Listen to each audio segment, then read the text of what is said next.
Cristiano Ronaldo était très ému. CR7 n'était pas titulaire, mais pour autant il avait pas la rage. Ah non, il était même très content pour son équipe. On va t'expliquer ça parce que ça peut paraître difficile à croire. Cristiano content d'être sur le banc, ça sonne faux et pourtant, ce mardi, Ronaldo a débuté la rencontre entre la Suisse et le Portugal sur le côté. C'était impossible de le louper puisque tous les journalistes se sont rués sur lui pour le photographier. Ouais, c'était un stade à lui tout seul finalement, CR7. Qui était donc titularisé en pointe pour ce 8e de finale? Gonçalo Ramos.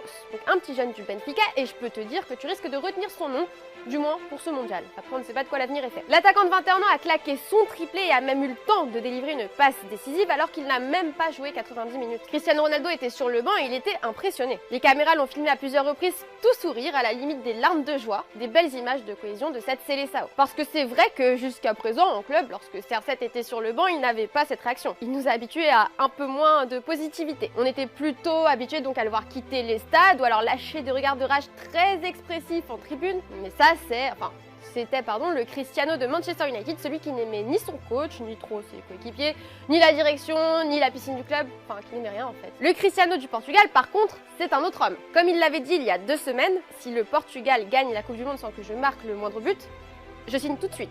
Je le jure sur mes enfants. Tout pour la Fafa. Tout pour le groupe. Revenons-en au petit Ramos. T'as peut-être envie d'en savoir plus sur le mec qui gère le mieux la pression de prendre la place de CR7 lors d'un mondial à 21 ans. C'est le premier joueur à inscrire un triplé lors de sa première titularisation en Coupe du Monde depuis 2002 et Miroslav Klose. Le Portugal a déjà brillé par le passé sous les couleurs de la Seleção dans les catégories jeunes et notamment en U19. En fait, il a amené sa sélection jusqu'en finale de l'Euro des jeunes, donc en 2019. Il a terminé meilleur buteur avec 4 réalisations, dont un triplé face à l'Irlande en demi-finale. Bon, après, ils ont perdu en finale contre l'Espagne, mais il a marqué la compétition. Espérons pour lui qu'il ne nous fasse pas une édère et qu'on se souvienne de lui pour d'autres exploits. Par contre, certains fans ont peur que Ramos prenne la place de CR7 et l'ont fait savoir sur les réseaux sociaux. Le problème, c'est que le pied a montré face à la Suisse qu'il pouvait faire le taf si Cricri ne le fait pas. Tout en montrant évidemment à quel point il respecte la légende. Voilà ce qu'il a dit après le match. Cristiano Ronaldo est notre leader, il est ma référence et une idole pour beaucoup d'entre nous. CR7 reste le king de son équipe. D'ailleurs, il a fini par rentrer à la place de Joao Félix qui a fait un très bon match. Et quand il est entré, il a eu le droit à une ovation du public. Ah, il était heureux. À chaque touche de balle, c'est limite s'il n'y avait pas une prière pour lui. Quand il a marqué son but hors jeu, il y a eu une déferlante dans le stade.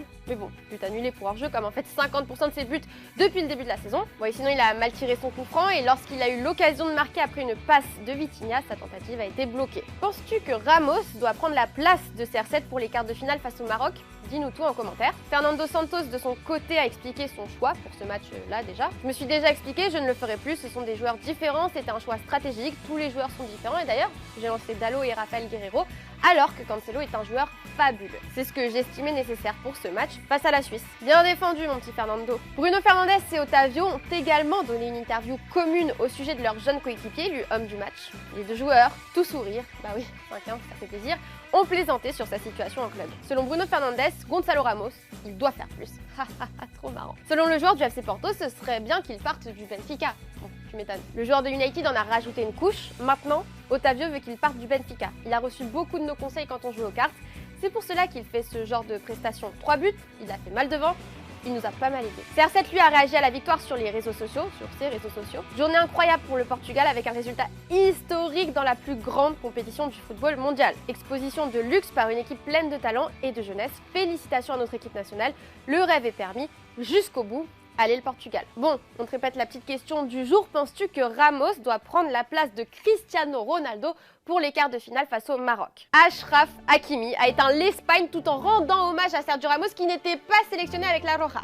C'est historique et insolent. La panenka, la célébration, tout, et on va t'expliquer ça. Le Maroc a tenu l'Espagne en échec pendant 120 minutes à l'occasion du 8e de finale de la Coupe du Monde ce mardi. Un long match, on peut le dire, lors duquel il ne s'est clairement quasi rien passé. Du tiki-taka ennuyant côté Espagne, les Espagnols, pour te dire, ont terminé avec près de 77% de possession et un total impressionnant de plus de 1000 passes tentées. Le résultat, aucun but.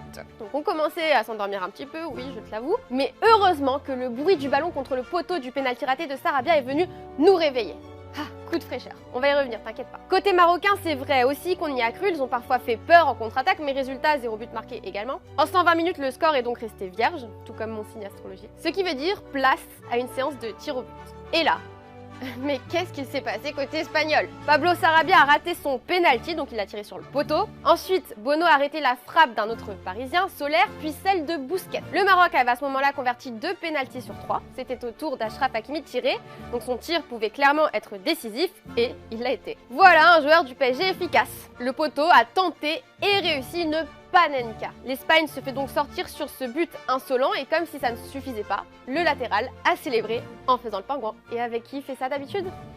Avec Sergio Ramos. Bon, et aussi parfois avec Kylian Mbappé, mais on y arrive. Et Sergio Ramos, il est de quelle nationalité? Espagnol. Et est-ce qu'il a été sélectionné? Bah non. Alors est-ce que ce serait peut-être un moyen pour Hakimi de passer un message? Vous ne sélectionnez pas mon poteau qui est l'un des meilleurs défenseurs de sa génération? Voilà ce qui se passe. Cette danse peut aussi être vue comme un clin d'œil à Kylian Mbappé, qui est aussi son coéquipier en club et de qui il est très proche. D'ailleurs, Mbappé a répondu aux Marocains sur Twitter avec un emoji pingouin. Allez, on est tous des pingouins. Cette célébration est à l'origine d'un délire entre plusieurs joueurs du PSG. En août dernier, lorsque le PSG a éclaté Lille 7-1, Mbappé avait célébré donc avec cette fameuse imitation de pingouin, ce qui lui avait valu le surnom de Pinguino selon RMC Sport. Voilà, un pingouin brésilien. Après son but finalement refusé contre la Tunisie en phase de poule du mondial, Antoine Griezmann avait lui aussi d'ailleurs utilisé cette célébration. Et elle viendrait donc plus généralement, voilà, ils en sont pas à l'origine, d'un joueur de NFL, Jalen Waddle, qui serait le premier donc à avoir popularisé cette imitation. Reste à savoir si le Maroc battra le Portugal samedi et la France l'Angleterre, parce que si c'est le cas, on aura une affiche Hakimi-Mbappé en demi. Alors est-ce que Hakimi va porter Mbappé s'il marque un but? Un duel de pingouins quoi. Sinon, l'ensemble de la sélection marocaine a dédié cette victoire historique qui les mène en quart de finale de la Coupe du Monde à Abdelhak Nouri. Donc qui est-il? C'est un espoir du football néerlandais d'origine marocaine qui a été victime d'un malaise cardiaque en juillet 2017 lors d'un match de préparation avec l'Ajax contre le Werder Brême. Nouri s'était soudainement écroulé et depuis, sa vie a basculé. Il a été plongé dans un état végétatif et il souffre de lésions cérébrales graves et permanentes. Tout le groupe du Maroc a pensé à prendre la pause autour du maillot floqué du numéro 34 et de son nom. Ce malaise a causé de graves lésions cérébrales au jeune milieu de terrain qui avait 20 ans au moment des faits. L'Ajax a posté cette photo du vestiaire marocain tenant le maillot de celui qui est surnommé Happy. Il est brandi par le milieu de terrain Sofiane Amrabat, un an plus âgé que lui et qui porte le numéro 34 en son honneur sous les couleurs de la Fiorentina. Et pour info, le numéro de Nouri avait été retiré de l'Ajax. Le club avait mis fin au contrat de son joueur en 2020, mais il s'était engagé à aider sa famille et donc à verser une indemnité de 7,85 millions d'euros. Nous réalisons tous que la souffrance d'Abdelhak et de ses proches n'est pas terminée avec ça. Cela reste une situation très triste, nous le ressentons aussi ici à l'Ajax. Selon les médias locaux, la situation de Nouri s'était sensiblement améliorée depuis 2020 lorsqu'il a pu être ramené dans sa famille. La télévision publique néerlandaise a indiqué que Nouri parvient à montrer des émotions et à communiquer avec des expressions faciales. Donc on espère évidemment qu'il ira mieux, et beau geste en tout cas de la part de la sélection marocaine de penser à lui. Rendez-vous en quart maintenant les gars. Voilà les Oh My Goalers, cet épisode d'Extra Time est fini pour aujourd'hui. On se retrouve très vite, mais ne nous quittez pas tout de suite. Attention parce qu'on est aussi présent au Mondial à Doha et on a réalisé quelques petits challenges avec les supporters autour des stades. Donc je vous laisse regarder ça et n'oubliez pas, vive le foot!